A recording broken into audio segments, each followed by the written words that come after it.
I put in my notice.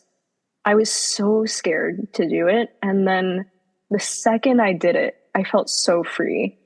And it wasn't because the job sucked. I loved the kids. I loved the people I worked with. It was just what I needed to do for my health. And all of a sudden, it was like the world opened up. Welcome to The Career Flipper, a weekly podcast sharing career change stories from people across the globe in all sorts of industries.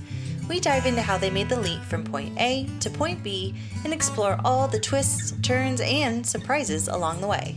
If you're thinking about switching careers, this is your chance to learn from their journeys. Consider this your permission slip to change your path. And I'm your host, Jenny Dempsey, a career flipper myself. After 18 years in customer service and tech startups, I got laid off and I turned to furniture flipping, because why not? Rescuing pieces that were headed for the trash and giving them a new life. You can check out my makeovers over on San Diego Furniture Flipper on Instagram and TikTok. And I started this podcast because, honestly, I felt super alone and kind of weird during my own career flip. I mean, who really goes from the tech startup world to covered in paint and sawdust in their garage? So once I started talking to others who've also made career flips, I realized that I'm not alone. There's a lot of other people out there doing this, and we have a lot to learn from one another. And it showed me that it's never too late to change lanes. In every conversation, there really is something new to learn. My hope? Well, if these stories make me feel a little more confident and a little less alone, maybe they can do the same for you. And that's why the Career Flipper podcast began, to share these incredible stories and offer some real talk and support for anyone thinking about, in the middle of, or have maybe already made their own career flip. So quick update. Normally, if you've been following along for a while now, I release one episode a week. But starting this episode, going through December with a little break for the holidays, of course, I'll be dropping 2 career flip episodes each week, every Tuesday and Thursday. You'll get to meet career flippers from all over the world and hear their stories of how they decided to make changes in their lives. So be sure to subscribe on your favorite podcast platform to stay up to date with every new story. Today's episode features Cat Cheng from New York. You may know her from Netflix's Blue Ribbon Baking Championship. Kat went from being a music teacher to becoming a successful home baker and content creator. She opens up about the challenges of her career switch, including how COVID impacted her path and the struggles she faces with narcolepsy. Kat shares how important support from her loved ones has been, what it's like finding an identity beyond your job, and how competing on Netflix was a game changer. She's got some solid advice for anyone thinking about a flip and highlights the power of community and self-acceptance in the creative process. I'm so honored to have her here today and can't wait to share her story with you. Let's get into the episode now. Hi, Kat. Thanks for being on the Flipper.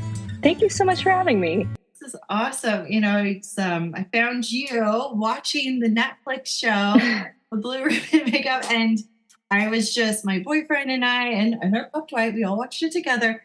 We're just, we loved the show. It was super fun to watch, but like the things that you made, we were really into.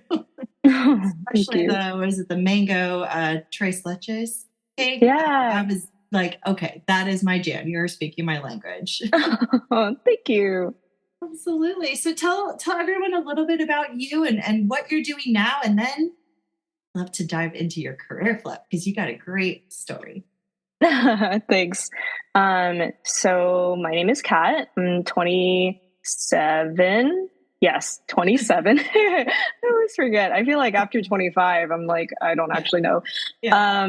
I live in New York, born and raised, love being from New York. And currently I run a home bakery. I sell things from my menu that I have on a website, but people will also order custom things a lot. And I also love making content. So I've been plugging away at social media for a few years and making YouTube videos for fun. And I also walk dogs for extra money, and I love that. So that's kind of my jam right now. It's so fun. That is awesome. Well, you put out amazing content. You're making amazing creations and just really showing up as a wonderful, kind human. And how did you get to the baking? Let's dive into the career flip. How did you get to this point, Kat? Well, my original career was orchestra director. I was a music teacher for a school grades 7 through 12. I was the only orchestra teacher. And for basically my entire life, I have always loved music and I still do. But I also felt for a really long time that that was the only thing I was good at.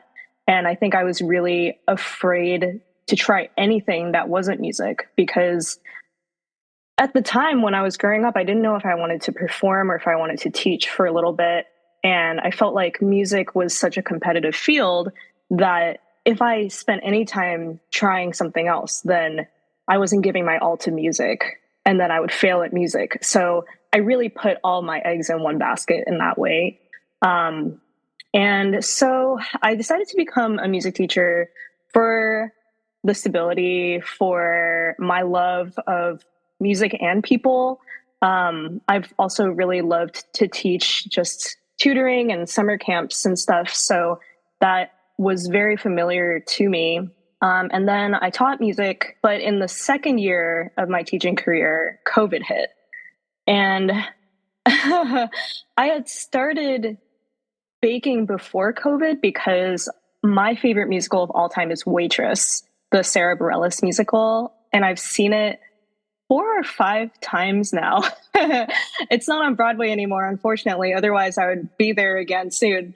But I was obsessed with Waitress, and I also loved the Great British Baking Show.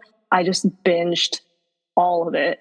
So I'm very excited for the new season coming out. And there came a point where I was like, man, I feel like I'm consuming a lot of baking content. And am I really going to go my whole life without ever trying to bake once?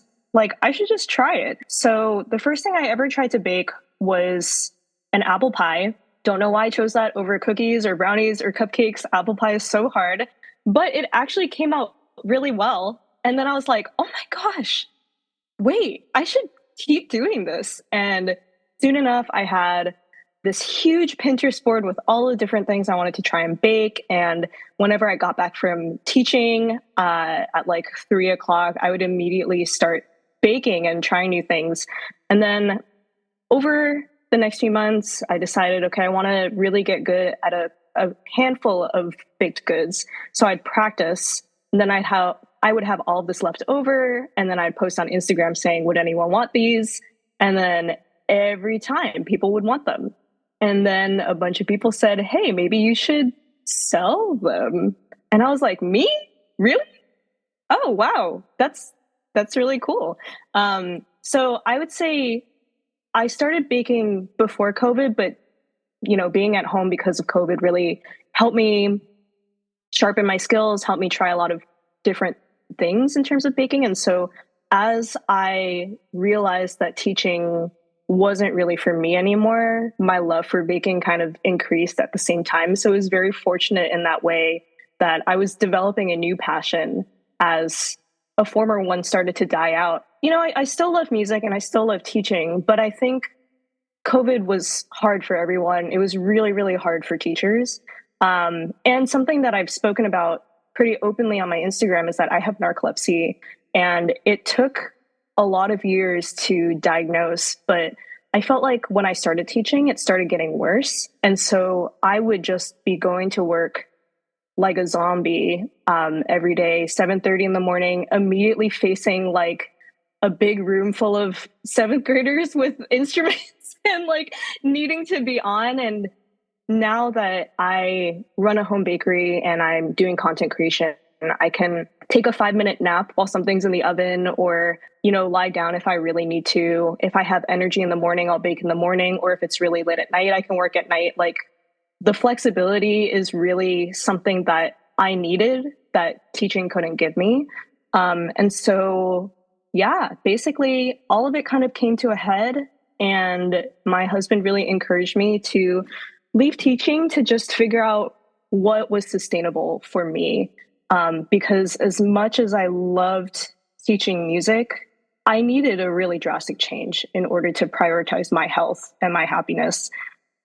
So that's where I am. And I guess I'm on Netflix now. Wow. Well, thank you for sharing all that. It's to hear where things start. I find it fascinating, especially when they kind of creep in ways where there were always, I call it cookie crumbs or breadcrumbs in the past. Like you mentioned Waitress, or you mentioned all the content you're watching, there's shows. Like there were these hints in the past, and it takes this moment to kind of like, oh yeah, I actually really like that. Maybe I could do that. And the fact that you start, have you made an apple pie? I mean, that is not easy.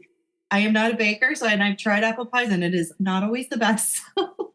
So I understand like that takes a level of skill and creativity and also a lot of patience. But you loved it and you dove right in. And so I'm curious about that moment when you're talking with your husband and he's encouraging you to take that leap in a way and to leave behind what you also mentioned in the past was the stability of a teaching job. And so what was that like when you kind of put in that notice and you made that decision? You're like, all right, I am doing this. And there might be a shift in things like stability or what you mentioned also, the thing that you thought that this is all you were good at. You know, what was that like? What was that kind of pivot moment for you? It's so clear to me like it happened yesterday, but I had been asked by work after taking basically a year-long leave of absence whether or not I would be coming back. And I had a panic attack. I felt so physically sick. And my husband, David, best person in the world, was just like, I really, really do not want you to make a decision out of fear. I don't know if you can really see like how badly you're reacting to even the thought of going back and being so exhausted all the time. But as someone that's not you, I can see it. And I really do not want you to worry about money.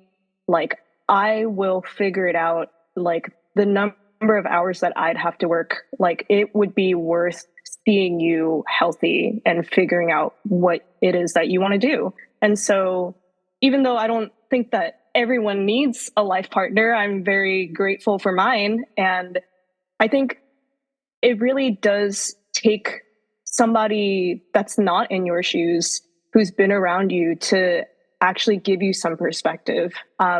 So I'm very thankful for him. And I'm somebody who is like very conscious of money. And so, you know, I've always been in like the hustle culture, and I'm just like, man, I'm an adult. And if I don't make money, then like, am I a real adult?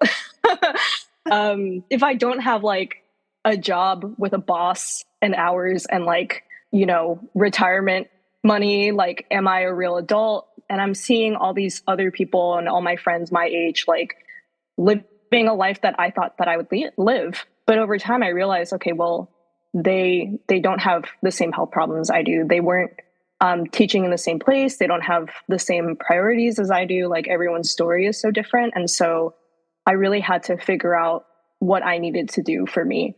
My partner, Dave, my boyfriend, is also a David. So I just like, just so supportive. But love that. Hearing that, and like the thing that you mentioned, like someone else kind of looking in on the situation, especially when we're coming, because hearing you say that, I was like, oh, we were so similar. Like, I only thought I was good at customer service in the tech world. Like, I only thought that that's what I was going to do. I never really had this feeling of I have a calling, or, you know, maybe there's something else, but I didn't think that applied to me, because I thought I need to be the stable adult. I need to be this independent woman making my money. And like, the hustle culture is real. And it took getting laid off and then kind of figuring things out. And especially like for Dave to look in and be like, this is, you know, you're doing really well at this. Like, you're thriving and I got your back. And being able to trust that that's okay.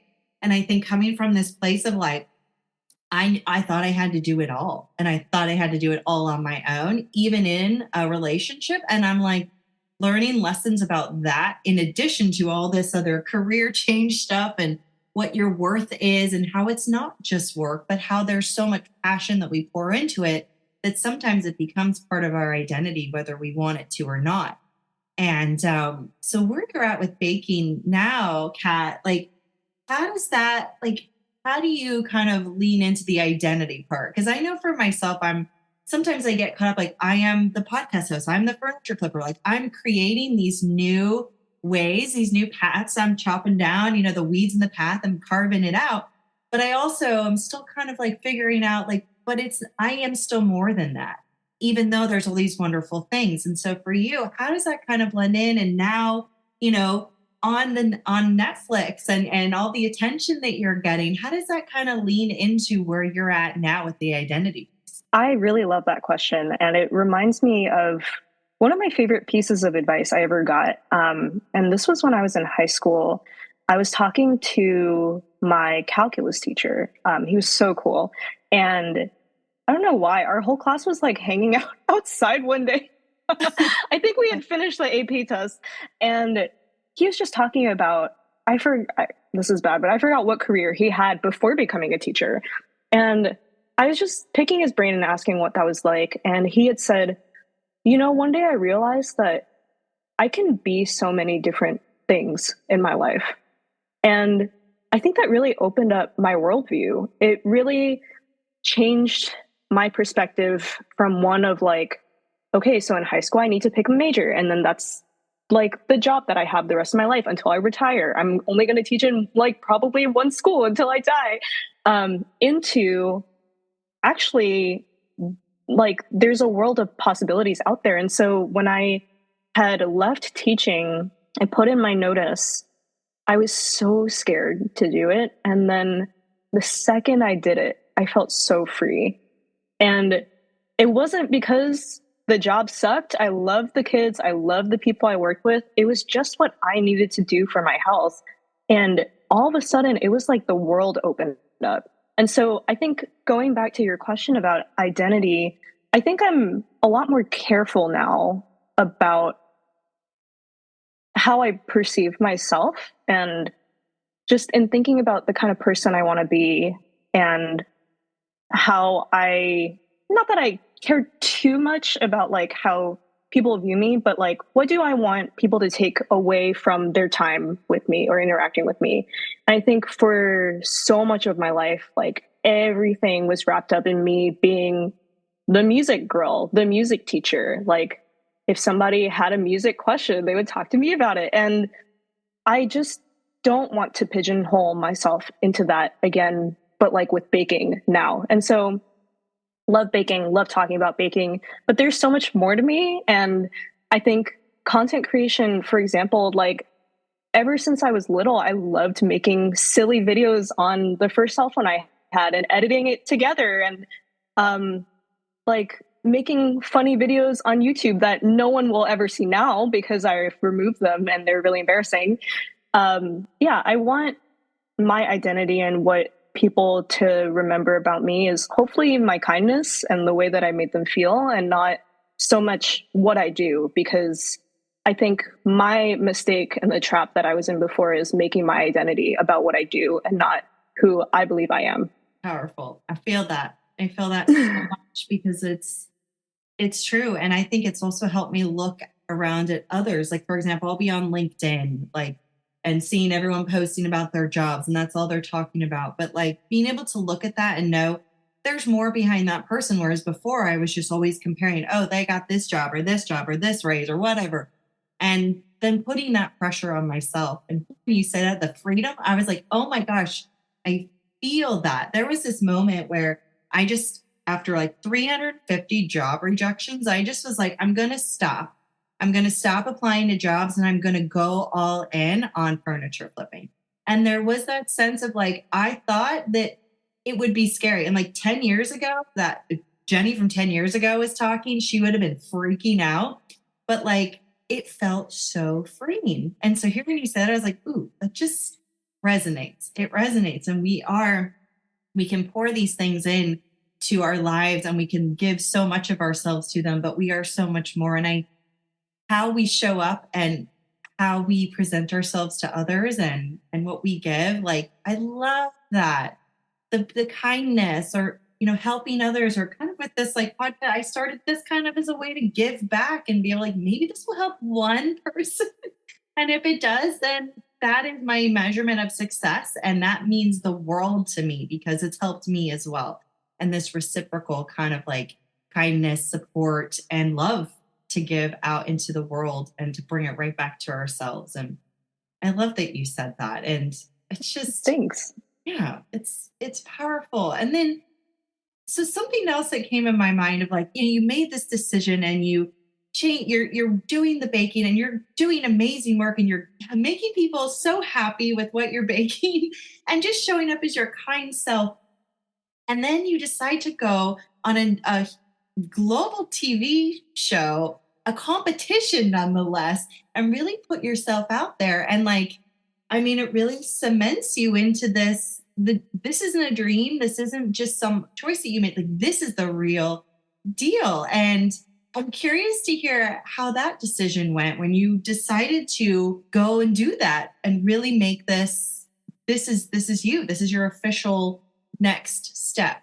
What was that like? So I think after I left teaching, it was several years of me feeling like, okay, the home business was one thing. I was really happy to bake for people for their special occasions. And I loved that I could do it alone, solitary, like privately, and still make people's days with my food. The content part of it, I think it's something that I really loved doing, but for years, I felt like I was putting up videos that like no one was watching, and I felt dumb. And I was like, okay, I don't actually know if this is going to go anywhere. And I was just telling a friend recently who started content creation maybe a year ago. And she was like, Catherine, I feel so stupid. Like, no one's looking at my videos. And I was like, girl, you got 2 more years of feeling stupid before you see anything happen. Because that's really how I felt, just like sending videos out into the void. But that's how Netflix found me. Somebody, like a casting agent, looked at my Instagram and thought maybe I would be a good fit to apply.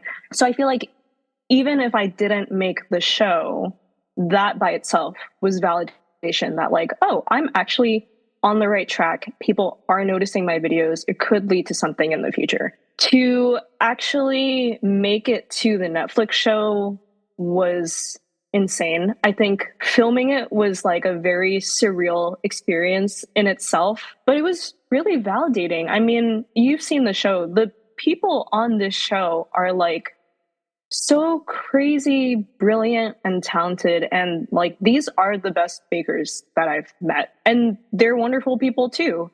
And so I think being there, the first couple days, I definitely had imposter syndrome because I was the youngest contestant. I had the least baking experience out of everyone. When we filmed, I had only started baking 4 years prior, which is like everyone there had way more experience than me. But everyone was so great, and they were just always jumping in to help me that they never made me feel like I was less than. And I think that really affected my experience on the show because I definitely could have seen myself kind of mentally spiraling and being like, what am I doing here? And I definitely had a couple moments of that, but I think everyone being so amazing kept that from being my experience. That sounds like an incredible, like a really supportive environment too. And you're just like nurturing all of this moment. Like I can't even imagine what that would be like. And to have like all the lights and all the cameras and now you have this wonderful group of people that you're learning from that are supporting you. And it's like building a community and knowing that like you got this. And, I think there was a moment in the show where we share the same love for the greatest philosopher, Taylor Swift. And so I I was just like, there's moments where it's like, we have to really like stay true to our values, even among all of, the craziness going on, and know that like it took a lot to get to these points, like the patience, the years of putting content out there. I feel that way too. I mean, I'm relatively new. I'm only about like a year and a half, maybe almost 2 years in. And I just feel like sometimes I'm like just putting things out there to put it out there. But I also know that it aligns with my values. And it sounds very much like yours too, where you were putting things out, and they may have felt a little silly, but that's also maybe part of, the values that you have. I know for me, sometimes like I just want to be authentic, and sometimes I'm a goofball and I'll put things out. I'm like, whatever. And I think like when we are okay with showing up as ourselves, we get the support and the love that we need, and we really stay grounded. And it sounds like that's what you did when you put yourself out there. You were found on Instagram and you had this opportunity to really like shine, because you did. You absolutely did. And the fact that you showed up as yourself on the show, I think is what really had me gravitate towards you, because I just was like, you see so much in content creation. I'm sure you see this too everywhere. Mm-hmm. People are showing up in ways that I'm like, that is not real, or Yeah, that's a lot. And I don't know if you get stuck in the trap of like comparing, where sometimes I'm like, oh, there's all these amazing furniture flippers out there doing all this stuff. And I'm just like, well, I don't do it that way, or I didn't do it that good. And I can kind of get knock myself down a bit. Does that ever happen to you? What is that like when you're doing more content and you're putting yourself out there, and also watching more content? Like, does that ever happen? Oh, yeah. I'm happy to report that after a few years of making content, I'm way more secure now than I used to be. But definitely when I was first starting out, especially because I think I wasn't super sure what I wanted my content to look like, or what my quote unquote brand would be. Now I know my brand is just me and however I want to show up, like you said. But whether it was like other content creators who bake for a living and post videos online, or just like honestly really pretty girls on the internet, the comparison was definitely real. And I think it's important to do your research to see what is working, to try and figure out how to grow your page. I think it's important to be strategic. And at the same time, I was seeing so many people hop on a trend, and then me thinking about like, okay, I could make this work for my niche and for what I want my page to look like. But also, this is never something that I would actually say or do in real life. And I think the people that know me would be able to see right through that. And I just didn't want my page to get to a place of like, okay, I'm like a dime a dozen influencer now. Like, I really care about meaningful connection and like putting my real self out there. And so now I think it really helps with like making the content too, because there's a lot less pressure for me to jump on a trend or bake something that is way out of my comfort zone just so that I can make a video that I don't even know will do well. So yeah, I think I'm really happy with where I am now, but it definitely was hard at the beginning. That makes sense. And that resonates a lot, where I'm still kind of like, not where I was a year and a half ago, but at this point, it's like, sometimes I still am thinking about this, or is my strategy, like, is this totally off the wall? I'm just using knowledge of like what I've known in the past, or trying out new things, or experimenting. And sometimes it can be guesswork, but it sounds like, for others who might be just starting out or thinking about, maybe have their full-time job and they're burnt out and they want to kind of start doing their passion on the side and posting about it. And it sounds like, from what I'm hearing you say, you just got to start doing it. You just got to post the things and just kind of let it go, and not necessarily care about how it's received, because it can take a while for things to really get to a point of being noticed, and that is perfectly fine and acceptable, and actually very comforting. I think sometimes I'm like, okay, not a ton of people saw this, so I'm okay. Yeah, I mean, I think definitely like just post it, just let it go. I've also learned that like sometimes taking the path of least resistance is the best thing to do, because I'll have a video that I like took all this footage for, but it's taking me weeks to edit it. And then I'm not in love with the idea anymore. And I just have to scrap it so that I can move on and make more content that I'm excited about. And then I think consistency is definitely like the main thing, because you see so many people want to start making content for good reason. It can be very lucrative now and a lot of fun, but then they'll stop after 6 months because it's not working. I think the reality is it just takes so much time and consistency to actually see it pay off. Totally. No, it totally does. I think everyone's looking for that next viral hit. And then it's like, but that's not reality. And also that doesn't always support your goals. Like whether it's just for content, or side hustle or business, it could actually harm them sometimes. I think I've just read things and it's like, oh, maybe we don't want that. Like, I'm curious, how much time do you spend baking? How do you kind of break down your day between baking and content creation and dog walking and everything else you have going on? How does the time management work? Yeah, I think I am definitely still figuring it out. I just started a new medication with my narcolepsy. So like the last few weeks have been me needing to have a lot of grace and patience for myself, 100%. But I think that I actually really like the different components that my day is made up of now, because if I don't have an order due like right away and I don't feel like getting up and going to the kitchen and taking out all of my ingredients and materials, I can just walk from the bedroom to the office and tell myself, I'm going to edit one video and then I can call that a win. And maybe we can just order lunch. And then usually the dog walking is anywhere between like 1 to 4 p.m. So that's a really nice break in my day. I can go out, I can breathe some fresh air.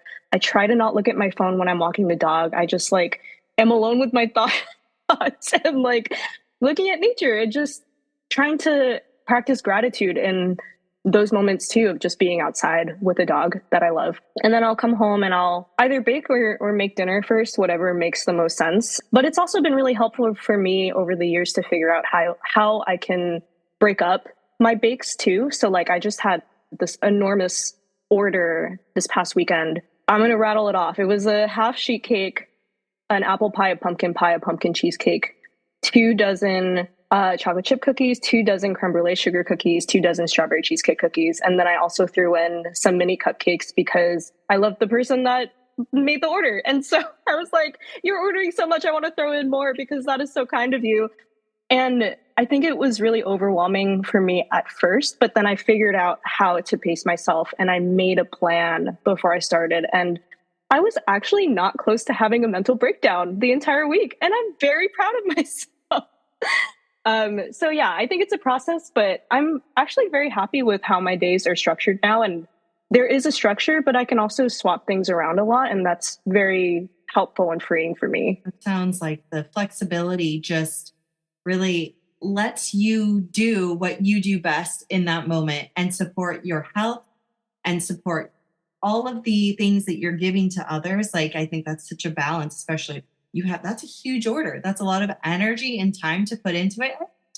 And it all sounds amazing. And they probably loved every single bite. And that all the background work that has to go into that it takes a lot. And so I'm curious, Kat, if there is a piece of advice, if you're thinking of someone who might have been where you were like 5-6 years ago in a role that they loved and they thought this is where they were, going, but, maybe there was something else kind of challenging them, whether it be health or, family or whatever it is, what advice would you give them?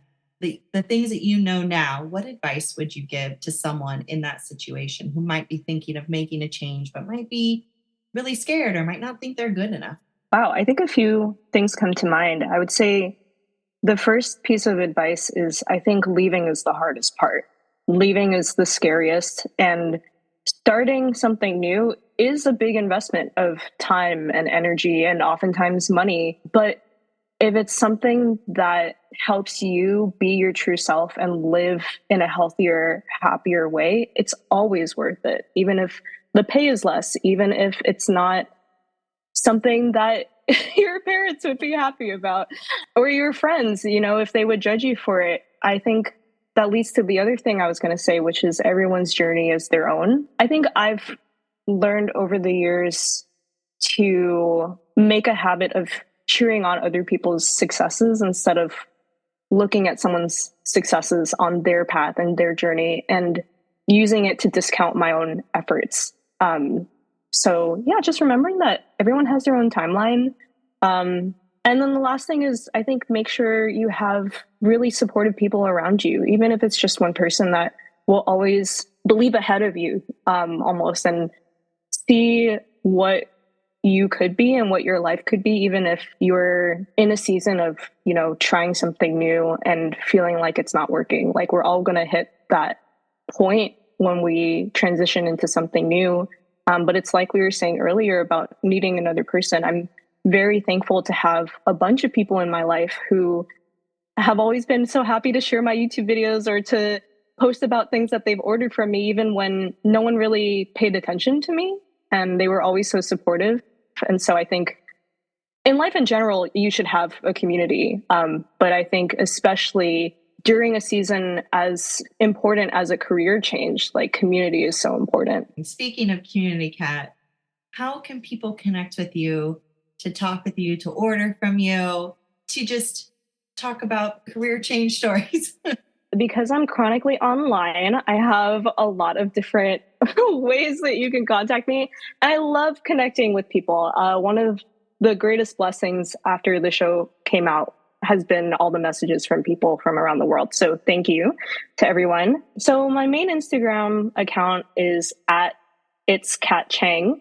And then I have a separate one for my business, and that's at Cat's Bakes NY. A lot of people think it's Cat Bakes, but it's Cats, like the bakes belong to me. I made them. I have a foodie Instagram that I started for fun because I love eating food. And so that's at Cats Eats, but it's CATZEATZ because the one with S's was taken already. And I have a YouTube channel that I'm really happy about. I try to post something once a month. If you just search Cat Cheng on YouTube, you'll find me. And my TikTok is the same as my main Instagram handle. It's at It's Cat Cheng. So I'm very reachable. Thank you so much for being here today. It was so great to talk with you. I appreciate your time, and you're just wonderful. And I'm wishing you absolute best success, and we will definitely stay connected. Yes, it was such a pleasure. Thank you for having me. Thanks for tuning in to this episode of The Career Flipper. Be sure to connect with Kat using the links in the show notes. If this episode gave you a little boost, share it with a friend who can also use some inspiration. Rating and reviewing the show helps more than you know, and hitting that subscribe button means you'll get more amazing flippin' stories like Kat's every week. Your support helps me reach even more career flippers and those dreaming of making their own leap, challenging the stigma while spreading all the good vibes and motivation we need on this journey. If you're thinking about switching to a career in customer service or just want to improve how you support your customers in any role, I've got 2 online courses that might help. They're both under an hour and super affordable, about $50 each. You can check them out at thecareerflipper.com/courses for more info. But what I love most about doing this podcast is the hope that it might inspire you to go after what you're dreaming of, even if it feels incredibly scary right now. I know it's hard. I personally know it's hard to take that first step when the fear of the unknown holds you back. But if I can ask one thing of you, honestly, it would be to just put your shoes on, take a deep breath, and take that first step. You never know where it might lead, and I personally believe you can achieve whatever you set your mind to. So keep on your path, my friend. What's the best that could happen?